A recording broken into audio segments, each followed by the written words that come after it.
One of the things I do want to point out is that one of the illuminating experiences that Shanta has had is the slow realization that tens of thousands of people care about her and her sisters.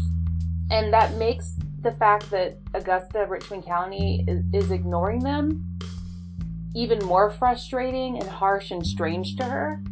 Because here are all these people that care, and the organization that should ostensibly be protecting them and serving them won't make this one single gesture that could change everything in the case.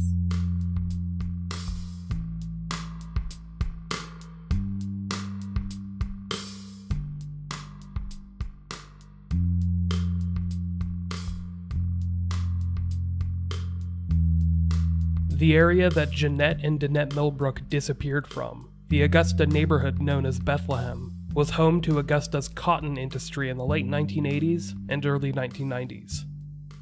Over the next couple of years, the area would see an evolution of sorts. The cotton companies would make way for brickmakers, who took advantage of the ponds on Bethlehem's east side.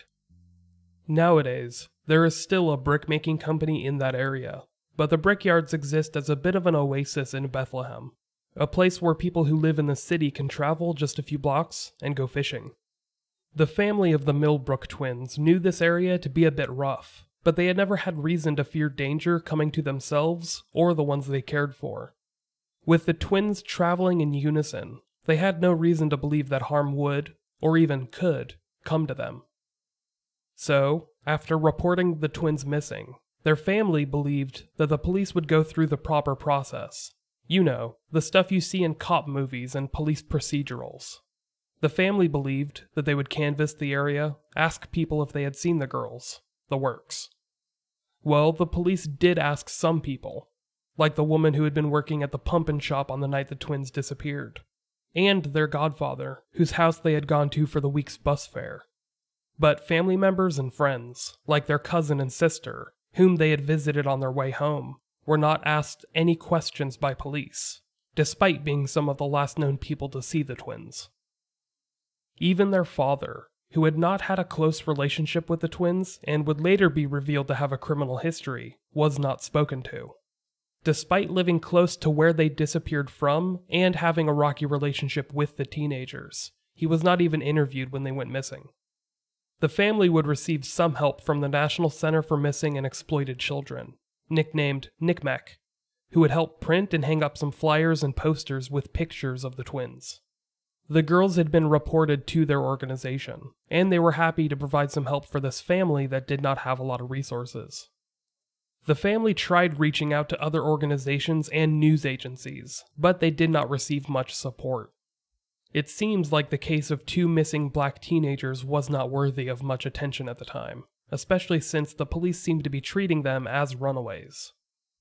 This would reach a head on approximately April 8th, 1991, a little over a year after the twins had gone missing. This is when one of the investigators handling the case came to the home of the Millbrook and Sturgis family. This investigator told the family that the case he had been given, the case to find Dannette and Jeannette Millbrook, had reached a dead end. His reasoning was that they were now 17 years old. At this point, due to Georgia's laws regarding runaway teenagers, they could no longer be forced to return home, from wherever they were.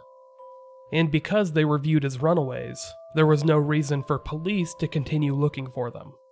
Of course, this statement given to the family by one of the investigators would stand in complete contrast to what they were later told by NCMEC, the same organization that had helped them spread awareness of the missing twins. The National Center for Missing and Exploited Children would tell them that police had closed the case because the girls had been found. So, which is it? Were they runaways and thus out of the grip of law enforcement, or had they been found? Almost 3 decades later, the family of Dannette and Jeannette Millbrook still do not have an answer to that question. This is their story.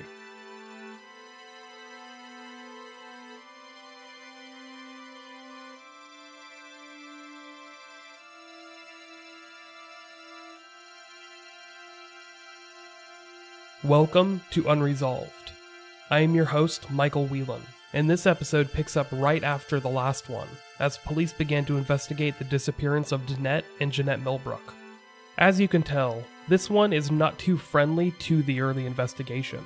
I don't mean for this to be an attack on police procedures. I'll go into why not many questions were asked by investigators, but I believe it has less to do with ignorance and malice than there simply not being enough hours in the day. But before I get started on that, I'll pause to tell you how you can support the podcast. You can head to patreon.com/unresolvedpod to become a patron and get access to some cool perks. If you're not interested in doing that, you could also leave the podcast a 5-star rating and review on iTunes or Apple Podcast. Those surprisingly do go a long way, and they're always appreciated. Of course, you can also support the companies that advertise on Unresolved, including today's sponsor, Harry's.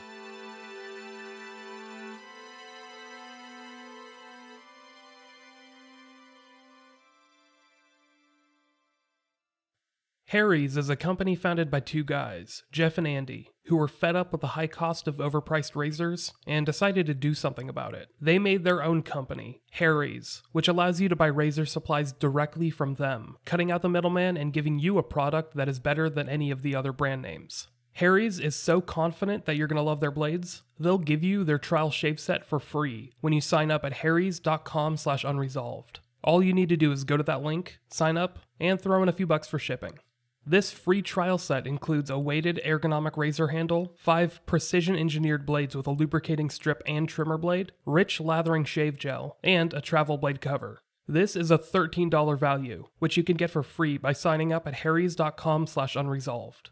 Personally, I have no idea how Harry's is turning a profit. Ever since I received my own free trial set about 6 months ago, I have not needed to change blades, let alone razors. These products are that good. I can promise you that this will give you one of the better shaves of your life. And that's not only me saying that, but my wife. My wife uses Harry's razors now, and will not go back to the other name brands. One more time, the link to sign up is harrys.com/unresolved.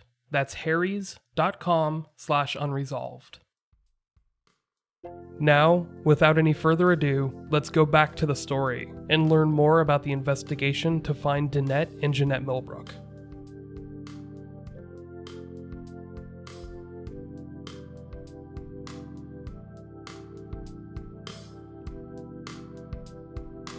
Throughout the 1990s, the area of Augusta saw some pretty significant growth. A quick look at the 1990 census shows a population of 44,639 people, a population lower than the previous 7 decades. In fact, the total people living in Augusta had not been lower than this since 1910. Many attribute this to the urban decline period of the 1970s, when businesses and people began to move away from the downtown Augusta riverfront, and expanded into surrounding areas like Evans, Grovetown, Hepzibah, and Martinez. And yes, before you grammar Nazis rush to correct me, the locals do pronounce it Martinez, not Martinez. Throughout the 1990s, Augusta and its surrounding area would see a major uptick in terms of not only population, but economic significance. Fort Gordon, one of the largest military bases in the southeast, saw some pretty significant improvements throughout the decade, which brought thousands of military members and their families to the region.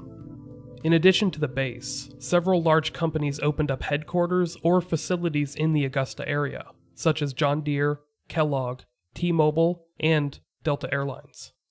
But with all these new corporations and wealth, a couple of missing teenagers found themselves lost between the cracks. Their case was soon dropped by police, shortly after their 17th birthday. Their story was unknown to many. A good number of their friends were unaware that the twins had even gone missing.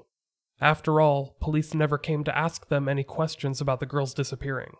As I said in this episode's introduction, this meeting with the detective happened on approximately April 8th, 1991. The girls had gone missing in March of 1990, and over that year, the family had placed hope in the police being able to find some vital piece of information.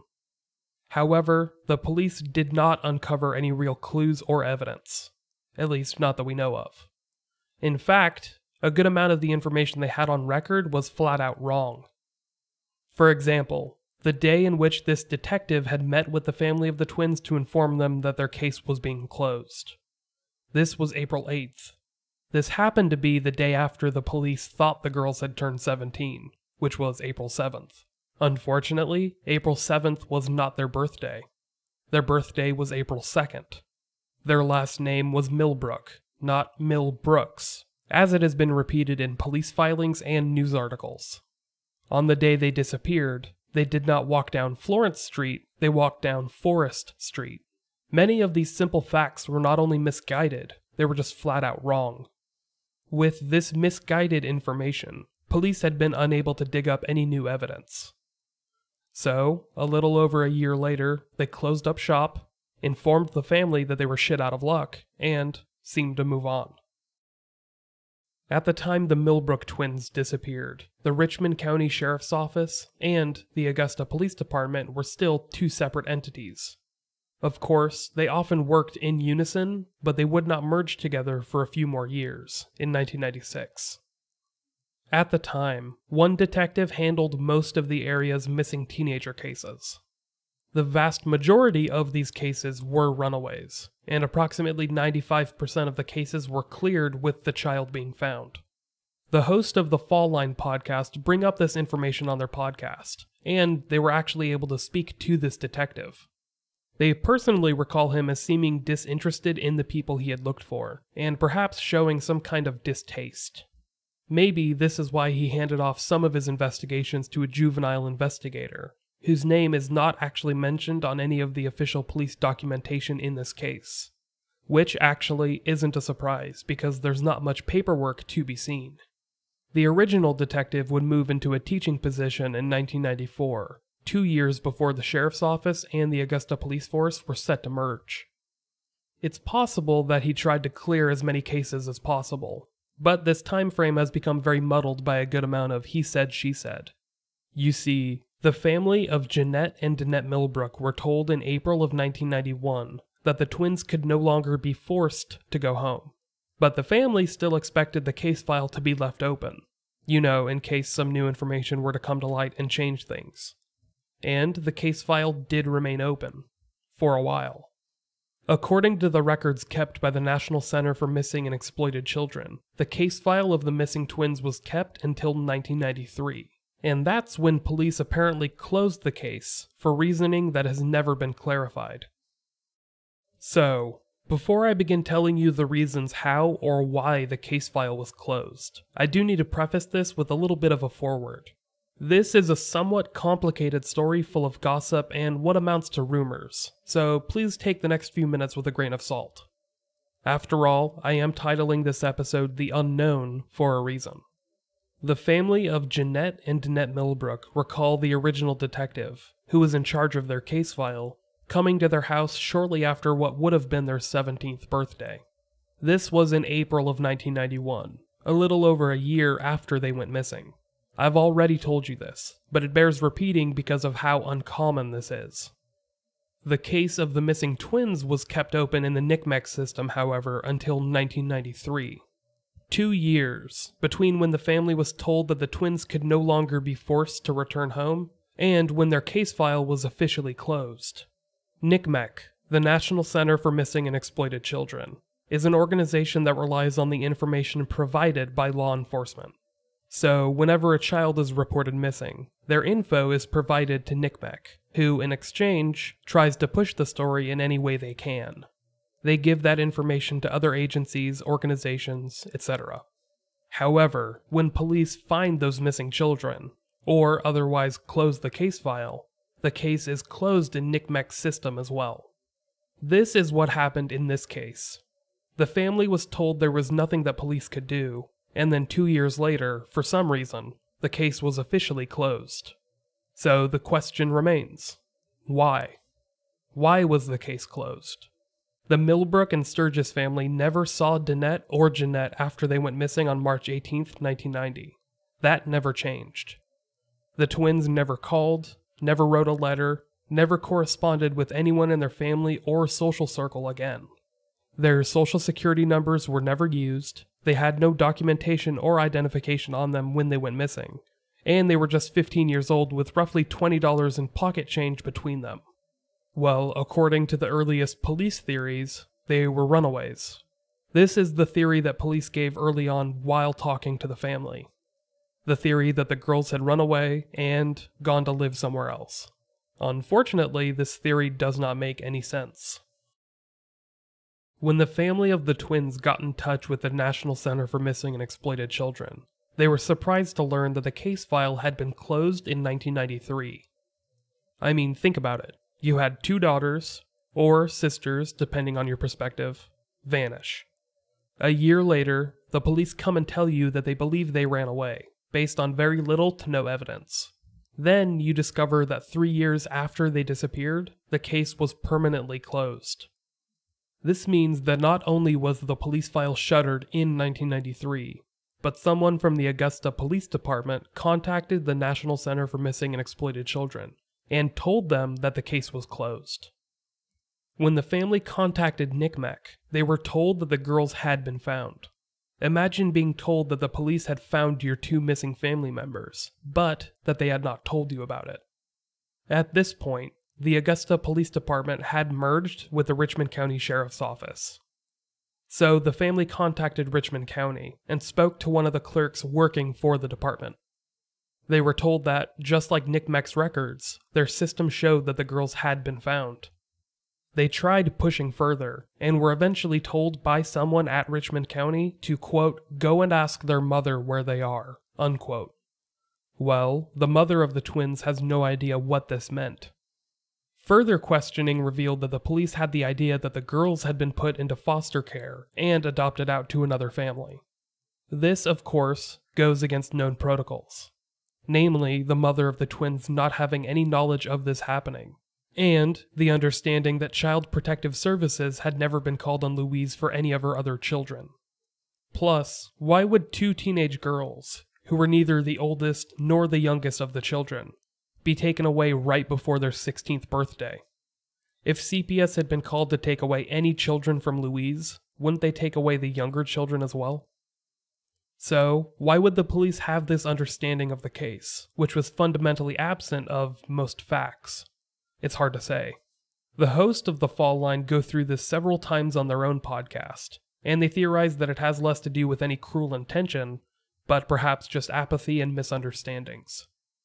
You see, 2 relatives of the family, who also had the last name Millbrook, had been put into the foster care system.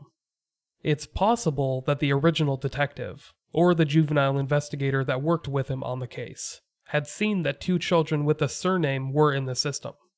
That might have been enough, a simple misunderstanding that could derail an entire missing persons investigation.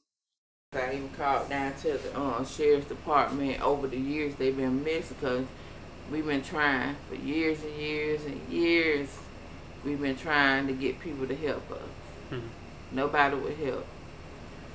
From all the talk shows we done called, the FBI, GBI, nobody would help, because the original investigator, which is, they said he would have to get them involved. Well, a year later, once they turned, because they got missing March the 18th of 1990. Their birthday was April the 2nd. They just had turned 16.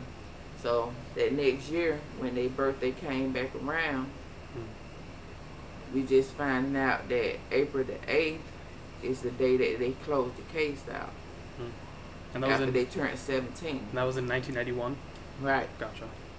So, from 91 on up until 2013, we constantly called, kept calling.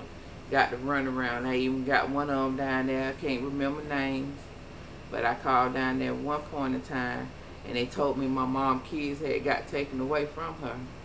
I was like, what? I said, my mom's kids never been taken away from her. I said, y'all got that all wrong. I don't know what you're talking about. Mm-hmm. I said, because my mom got other kids that was in the home when my sister and them was there. So if they was going to take them, why would they leave us? Yeah. If they felt that somebody was in danger or they was being neglected, why would they take 2 kids out of the home and leave the rest in harm's way? Yeah. Don't make sense to me. They said, well, ma'am, I'm telling you what we're looking at in the system. I said, well, I don't know what you're looking at. Then they gave me this number and told me to call to the defects office. Called the defects office like they said. I said, do y'all have anything down there stating that my mom's kids was taken away from her? Asked me what the children's name was. I told them Jeannette and Dannette Millbrook. They said, no, ma'am. Maybe they're talking about an adoption agency. Okay. The adoption agency number they gave me, they said, call this number. I called that number. Don't remember, but I know the place is in Atlanta. The adoption agency, wherever it is in Atlanta. And I called down there, and they was like, ma'am, I don't know why would they tell you to call us. Even if they were here, we wouldn't be able to tell you. So we're going to send you these papers. You fill these papers out. Once you fill the paperwork out and send it back to us, then we would be able to say, okay, well, yes, they was adopted out or whatever the case may be. But even if they were adopted out, the original thing would have been your mom would have knew. Yeah. I was like, yeah, I know that. And that's what I was trying to tell these people down here at the police department. They're not going to just up and take your kids away from you and you don't know nothing about it. Yeah. I said, she would have knew. She said, well, she probably knew and just didn't tell you, man. I said, no, that doesn't make sense. I said, because I was living there too. I'm one of my mom's kids. I was there in the home when they was there too. So why would they take them and not us? Yeah. Don't make sense to me. A further look reveals that something more might have been afoot. You see, the juvenile investigator shared his thoughts with the detective in charge of the case. This juvenile investigator is now deceased, so we cannot ask his opinion on these affairs.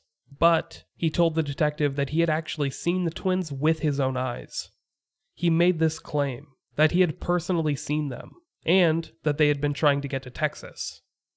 You remember what I told you about gossip being tied into the closure of this case? Well, here we are. It's hard to tell whether time or experience has shaped these conversations into something that they might not have been, warping them into something new and unfounded. It's really hard to tell. I think it had more to do with their age than anything. Some bad teenagers. They some bad teenagers, But then again, you got to look at it in a different way too about the racism part, because back then it was Caucasian girls that was running away from home, but they still went out there and looked for them, regardless of what they looked for them. They didn't take them out of no database. They didn't call down there and say, call their parents and say, well, we're not going to do this or we're not going to do that, and there's nothing we can do to help you at this point. And if they did come on, we knew where they were. By them being 17, we can't make them come back home. Because that's what my mom was told. They're 17 years old now. We can't make them come back home if we did find them. So we're closing the case out. Then you turn around and call to the missing and nationally explored children, and you got them to take them out of the database completely too. So you went out your way to make it impossible to find them. To find them. Yeah. You didn't. Basically, he didn't want to help no way. That's what I think. By them being black girls. That's my opinion. I don't know. It could be just because they was 15 and he probably thought they were just typical runaway girls. They'll be back, whatever the case may be. And then he probably thought, because they said they had ran away from home. They in a bad environment. The mom must be on drugs or something. Something's going on in the home to make them run away from home. I don't care if something is going in the home. They're going to run away, but they might run away to somebody a family member or something. Somebody's going to been done saw them. And I don't think nobody in my family would have seen them and not said nothing by now. It's almost 30 years. Yeah. Somebody would have seen them by now. It just doesn't make, none of it makes sense to me. And it didn't make sense to me for him to just up and just close the case out, and then you make it your business to call these people, and then and the missing and explored children, you got them to take them completely out of the database, meaning you didn't want them to be even in the system at all, to be even looked for anymore. Why? I mean, I'm not understanding it. That's what I was trying to get at. And then when they opened the case back up, somebody went to go talk to him about it or whatever, and he was like, well, we've been closed that case out, you know, like he don't care that they hadn't been found, you know what I'm saying? I didn't think he cared from the get-go. I mean, I was young because I was 12 years old when they got missing, but I know right from wrong. Mm-hmm. And I know what he was doing was wrong, because you just don't, this woman trying to get you to help her find her kids when you really don't even want to be involved, instead of just giving the case to somebody else and say, well, I don't want to get involved with this case. Can you take over it? You just completely not do anything. Act like you want to do it. You'll go talk to this person, that person, or whatever the case may be, but you didn't actually do nothing because you closed the case out as soon as they turned 17. You didn't wait 2 years from now, 3 years from now. You closed it out as soon as they turned 17 years old. Birthday April the 2nd. You closed it out a couple days later. For what it's worth, the detective in charge of the case did reach some conclusions of his own during the original investigation. Unfortunately, his conclusion was the same as the juvenile investigator, that the girls had run away to start a new life somewhere else. It seems like a good chunk of this conclusion was based off of interviews with administrators at the school the girls went to, which was Lucy Laney High School. Namely, conversations with the school principal, who was familiar with the twins after they had gotten into a bus stop scuffle with one of his younger relatives. The conclusion that this original detective had reached was that one of the twins had gotten pregnant, and that they had both decided to run away. So here we are, back to the theory that 2 teenagers ran away, despite there being no evidence to back it up. There is also no evidence to support either of the twins being pregnant. Neither of them had a boyfriend at the time of their disappearance, or any romantic relationships, and they would not have a reason to run away even if they were pregnant. You see, their older sister, Asiander, was a teenage mother. Shanta, their younger sister, would get pregnant just a few years later. The idea of Jeannette and Dannette running away because one of them had gotten pregnant just falls on its face when you look at any aspect of the theory. Yet, despite this theory having almost no evidence to back it up, the case was closed regardless. We still don't understand the reasoning for the case being closed, since the police seem to give so many different rationales, none of which really jive with the others. There was a couple flippant comments that were made. One was that they maybe had too many kids in their house. Another was that they were tired with their mom. There was another suggestion that one of them might be pregnant. And we didn't find any truth to any of these statements, especially the pregnancy one. That's kind of important to bring up because in a lot of families, that could be a good reason to run away. But with Jeannette and Dannette, Shanta had a child very young. It was after they had disappeared, but before they disappeared, their sister Asiander had a child in her teens too. So they'd already seen how their mother would react, and their mother was, not thrilled, but supportive and loving. So it wasn't something they would have been afraid of. Additionally, neither of the girls had any boyfriends, other than just, a boy who would talk to them at school or what have you. They never did any dating. They mostly hung out with their cousins. The only time that they went places was, in large groups. They would go to the skating rink with their cousins and their sisters. No one knew of them having any boyfriends. I got pregnant at 13. They were older than me, so if one of them was pregnant, there's no way in the world they would think of, I'm pregnant. Well, come on, we're going to run away. You come with me, and we just going to stay gone for the rest of our life. Yeah, it doesn't make a lot of sense. At all. So, I just don't believe that story that one of them was pregnant and all that stuff. I think there was just rumors going around at the school they attended. Additionally, they didn't have jobs. They didn't have money. If they would have run away because one was pregnant, where would they have gone for almost 30 years? We do know that the detective in charge of the case file moved into a teaching position in 1994, and that the Augusta Police Department would merge with the Richmond County Sheriff's Office in 1996. Neither of which really excuse why the case file was closed in 1993, but they provide an important background as to why so many of the original case files have been lost. Perhaps the detective wanted to close the case before leaving the department. It's possible that he viewed this case as solved, and closed the file because of this.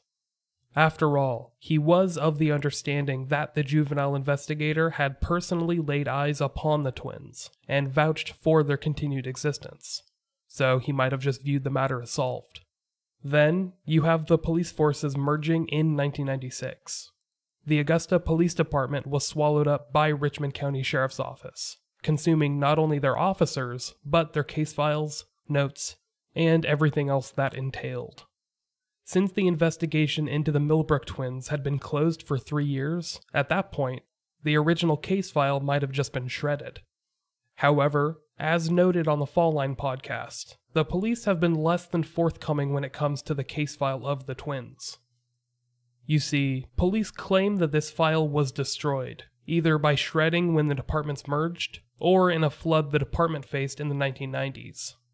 However, the original incident reports were copied in June of 2013, when newly elected Sheriff Richard Roundtree reopened the investigation. The incident reports, made by cold case investigator Ashley Pletcher, are each 2 pages long and contain information from the original 1990 incident reports, which police just claimed were destroyed. If they still have copies of the original incident reports, do they have any more of the original documentation? It's impossible to tell, as the sheriff's office has been pretty tight-lipped since reopening the case in 2013. How they open the case back up, I called once they had the election. I said, well, he said he want to help the community. Let's just see what Richard Roundtree gonna do. Called down there. I got somebody on the phone. It was like, he's not available right now, but you can leave your name and number. So I left my name and number. And the guy by the name of Scott Peoples, he calls me back. And he was like, I was going over the case files, what we do have, because there's not very much that we have. Because, it was some flooding and all that stuff back then. And most of the paperwork that we had has got lost or damaged or whatever the case may be. But what we do have, he said, based on what I'm looking at, we're automatically going to open the case back up because you don't close a case out based off of hearsay. Mm-hmm. So, from that day on, when I called down there, the case been open ever since. Mm-hmm. But for 20-something years, we got nowhere. Yeah. Major Scott Peebles was quoted as saying that the case was closed on, quote, hearsay, and described the mysterious closing of the case as, quote, unsettling. Quote, we've pretty much expended everything we can on our side. They never showed up on radar, unquote, said Lieutenant Calvin Chu. Sheriff Richard Roundtree stated, quote, twins just don't go missing. One person may go missing, but not twins. 16-year-olds don't have the means to leave, unquote. All of these quotes were from 2013, when the case was reopened. In the half-decade since, police have yet to make any more public statements regarding this case.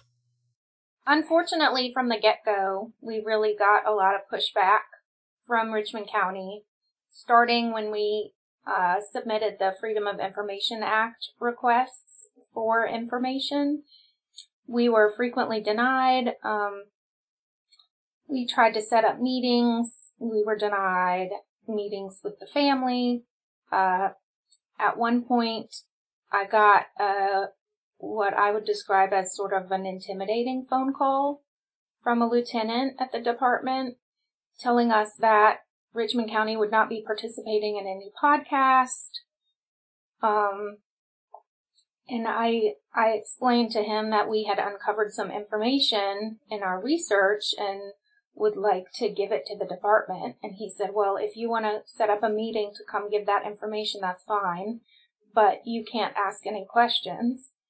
And I asked if the family was allowed to attend, and he said only if they know they can't ask any questions. This is not going to be an ambush.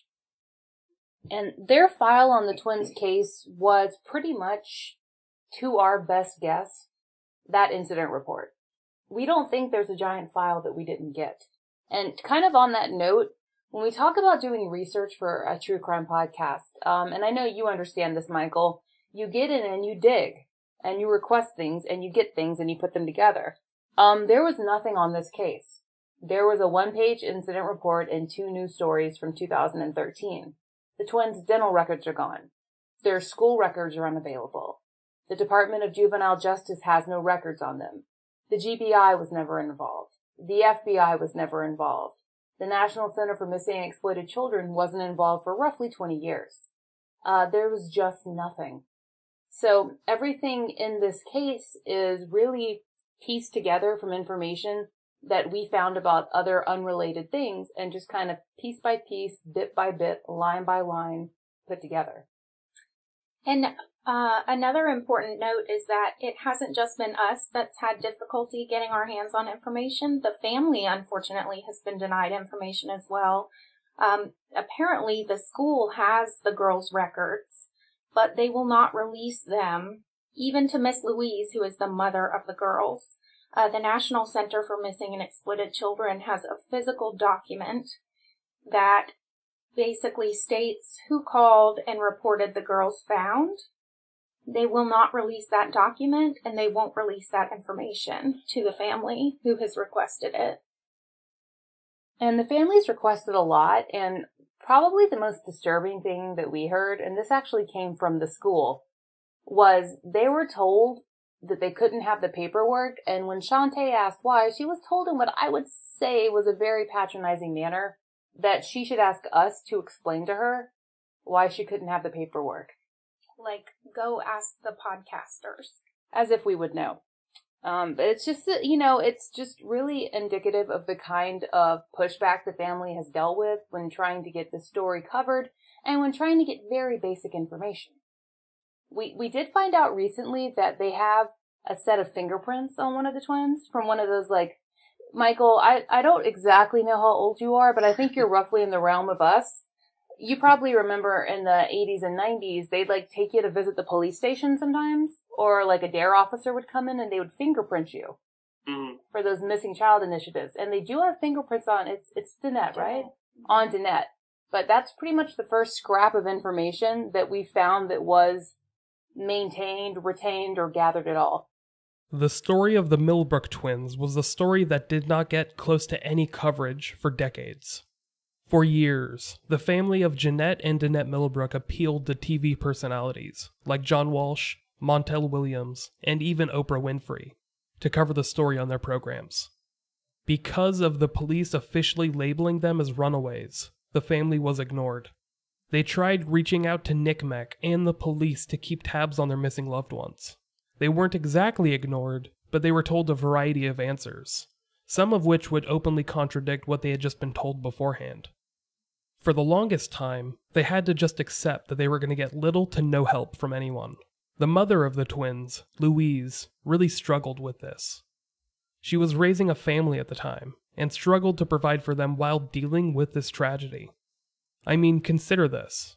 Many people lose one child, and it's almost insurmountable. She lost 2 daughters in a single night, and received no help from anyone to find them. Eventually, the younger sister of the girls, Shanta, had to take over as the point person for the family. As true crime and mystery podcasts began growing in popularity, Shanta reached out to a number of them. Of those, Thin Air and The Trail Went Cold were 2 that responded, and they both put out very well done episodes about Dannette and Jeannette, when information about the case was very splintered and fragmented. It was Shanta I spoke to when I began preparing for these episodes. I started speaking to her in the spring of last year, which ultimately became a very busy and tumultuous time for the both of us. When I was finally able to speak to her in person, I found out that there was a long-form podcast in the works about the story. I was able to get in touch with the host of the podcast, Laura and Brooke, who had been hard at work on the story, doing much of the investigative work that the early investigators had failed to do. Their podcast, The Fall Line, provides a much more comprehensive look at the story than anything else released thus far. If you found these past 2 episodes captivating, I honestly cannot recommend their project enough.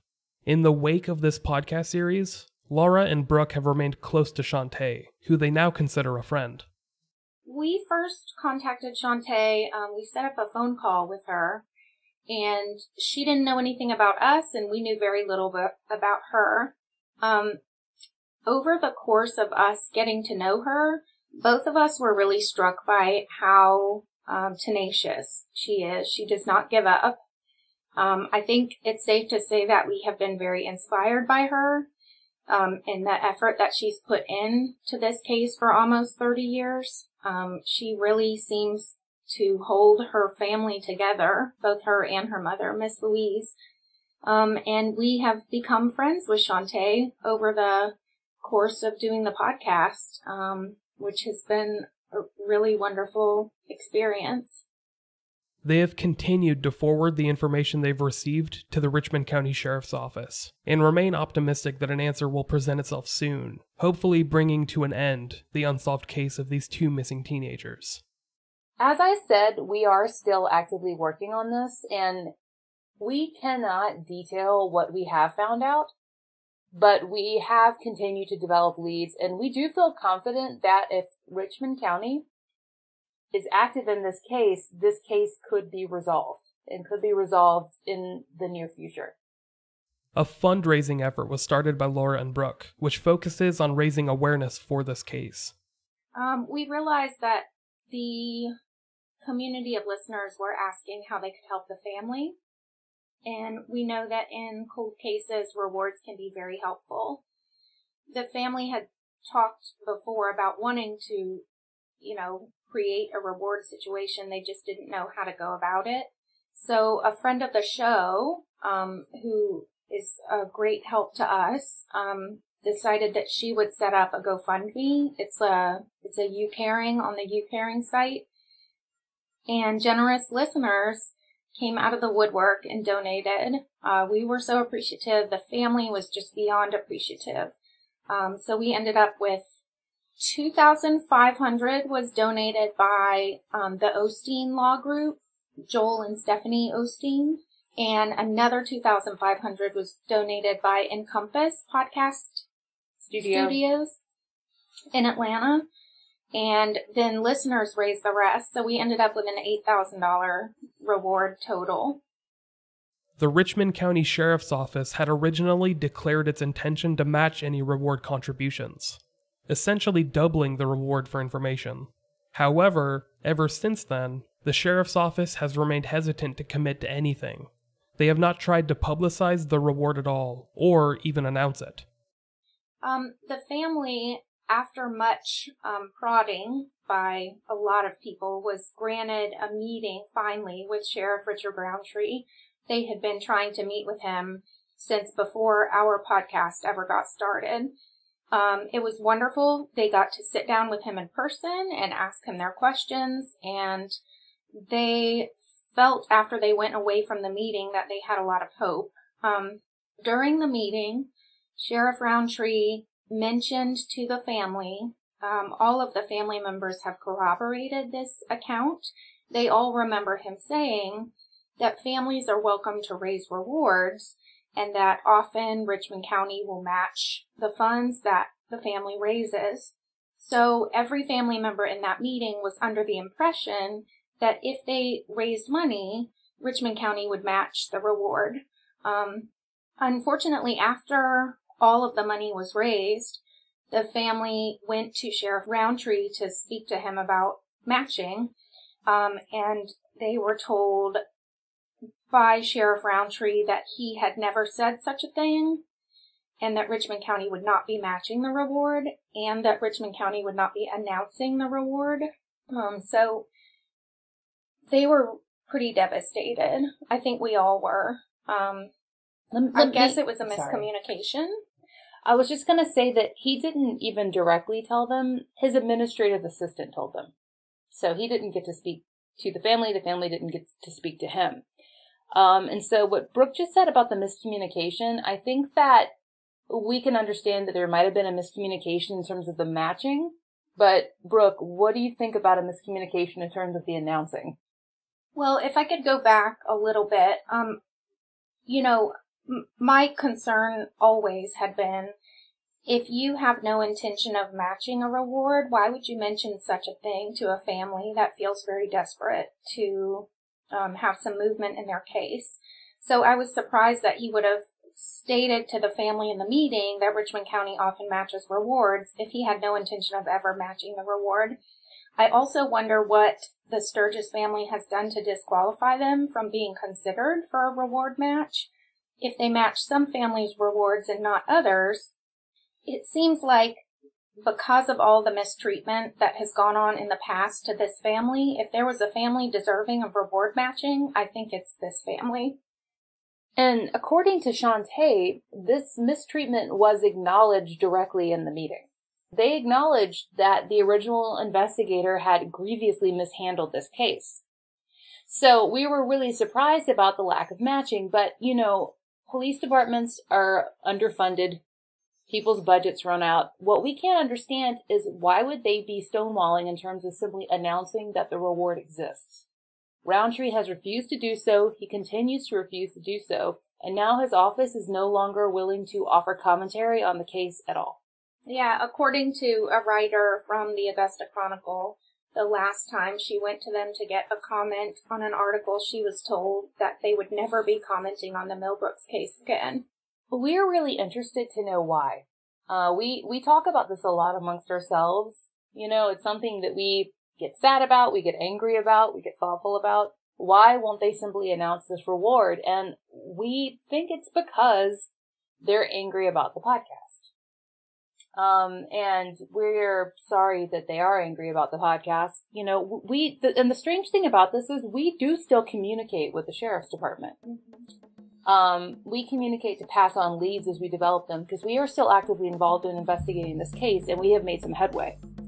But it's a very strange kind of relationship to pass along information into what is kind of a void.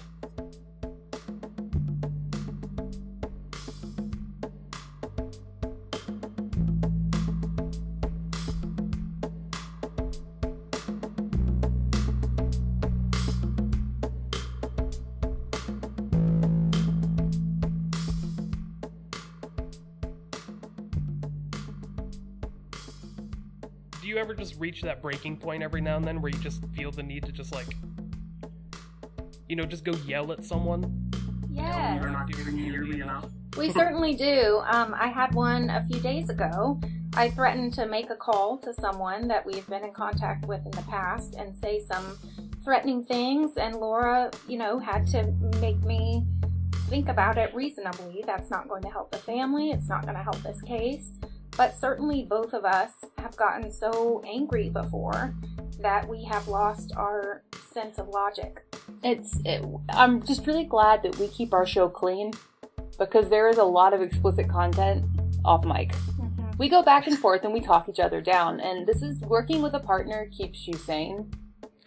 In a lot of ways. That's why my hat's off to people like you, Michael, who do all this on their own, because I would have already had to be committed. It's okay. I think my wife has debated that once or twice. So.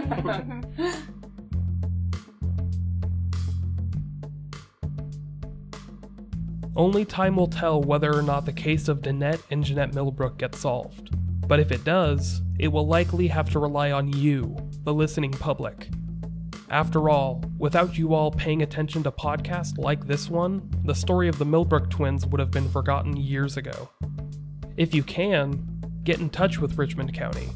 The phone number for Sheriff Richard Roundtree's office is 706-821-1065. Give him a call and let him know that the story of Dannette and Jeannette Millbrook deserves to be heard. The faults of this early investigation do not lie at the feet of Sheriff Roundtree or his officers. Just like they don't stick to us, the ignorant public that would not, could not, help Shanta Sturgis and the rest of the twins' family. But we can help remind Sheriff Roundtree and the rest of the Augusta area that this case is still very much open. The family of Dannette and Jeannette Millbrook deserve answers. They've had to wait nearly 30 years for them, but that's 30 years too long.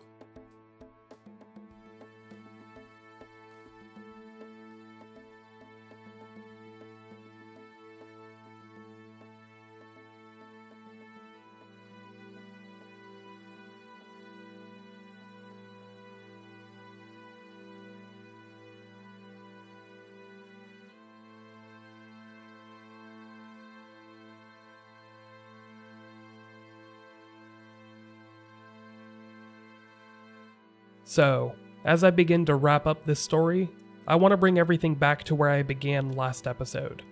That is, meeting a woman in a parking lot to help put up some flyers. Shanta Sturgis is a woman that deserves all of the respect in the world. She grew up as one of nearly 10 children. She saw tragedy face to face as a 12-year-old girl, and lived under the shadow of its gloom for the next 30 years. She has managed to work 2 jobs, while providing a solid life for her children, and now her grandchildren. Throughout her busy and complicated life, she has never forgotten the story of 2 people from her childhood. Her older sisters, who should have been her guardians through middle school, throughout high school, through her teenage pregnancy, through their lives. Over the years, she has had to become their guardian, their only advocate, when no one else would or could stand up for them. She has constantly petitioned the police department, the National Center for Missing and Exploited Children, and the news media to not only keep their stories alive, but to simply acknowledge them as missing. She takes care of her children and her grandchildren. She's got 2 jobs, and she just never gives up, no matter how hard things are for her. And no matter what we've asked her to do, she'll do it. We're like, be here at 2 p.m., can we go meet with these people 2 hours away from your house? She will juggle that schedule, that incredibly complex schedule, to make it happen for her sisters. I've only had the honor of meeting Shanta face to face twice now, but I consider her a personal hero of mine. I can only pray that if something as tragic and terrible were to happen to one of my family members, that I would have the ability to persevere as she has. Despite all of the heartache she has had to endure, Shanta still holds out hope. While many theorize that a wandering serial killer may have been responsible for the disappearance of the twins, Shanta believes that they may still be alive, out there, somewhere. Now, she doesn't believe that they ran away, as they would never want to purposefully hurt their family that way. But perhaps they're still alive out there somewhere, and unaware of how much they're missed. I think something has happened. We just don't know what. But I don't think they're here in Augusta, Georgia. And if they are alive, they probably somewhere being held against their will. It's too much sex trafficking and stuff, and it's been going on for years. And I was a kid back then, and I didn't know too much about it, you know what I'm saying? But now that I do, I'm thinking anything possible, because of that stuff that happened in Cleveland, Ohio with those other girls. They was right down the street from their people's house. They didn't even know. Years, these people think their kids is dead, you know what I'm saying? And they was right there underneath their nose, and they didn't even know it. That could be what's going on now. They could be here. They could be alive. Yeah. But we don't know. You know what I'm saying? We don't know nothing. We don't know if they're alive. We don't know if they got kids. We don't know if they married. We don't nothing. I got 5 kids, and they know nothing about them. My sister got my brother. Our brother, we only got 1 brother. He's the only one that don't have kids. Everybody else got kids. And it's a lot of us. And they're not here to, be a part of it. Because they've been gone all this time. And I just think something probably happened, you know what I'm saying? I don't want to believe that, but I'm thinking that deep down, because they would have been back home by now. Even if they did run away, they would have been back by now. I would tell them we've been looking for them for so long, and I never forgot about them, and I love them, and I want y'all to meet my kids. I got kids, y'all got a brother now. We ain't had no brother back then, but y'all got a brother now. He's 26 years old, and I know he would want to meet them, I would let them know. You know, our grandma, my mom, she done passed away, but she never gave up either. She always told us not to give up looking for them either. And we haven't gave up yet. And I'm going to continue till I got breath in my body to look for them. But we just want them to know that we care. We care and we want to know where they at. And I just hope they ain't scared. And I just pray that they want to come home. I have to admit, it's taken me a lot longer to make these episodes than I originally intended. A part of that is that it's a hard story to tell. There's no real narrative after Dannette and Jeannette disappear, and most of the investigation consists of a 25-year game of he said, she said. There are no real details or evidence, police never identified any suspects, etc. But, of course, the larger part is that after meeting up with Shanta face to face, I became scared. Not of her, but of failing her. I did not want to put out anything less than the effort she has put into the story, which I now recognize is impossible. When meeting up with Shanta this past December to help put up some flyers, I realized that it would be illogical for me to wait any longer. This is a woman that has spent almost 30 years simply trying to spread the word of her big sister's disappearance. Not to age myself too much, but that's longer than I've been alive. There is nothing in the world I can do that would match the focus and passion Shanta Sturgis has put into spreading awareness for Dannette and Jeannette, and that honestly inspired me to finally just make these episodes. If you're interested in learning more about this story, please get in touch with Shanta Sturgis at the Facebook page she has set up, called Missing Dannette and Jeannette Millbrook. Contact Laura and Brooke at The Fall Line. Their website can be found at thefalllinepodcast.com, and they're both on Twitter and Facebook. Lastly, call the Richmond County Sheriff's Office. Inundate them with questions and concerns. Let them know that this story deserves answers, and that the reward fund deserves some promotion. For the time being, the story of Dannette and Jeannette Millbrook remains unresolved.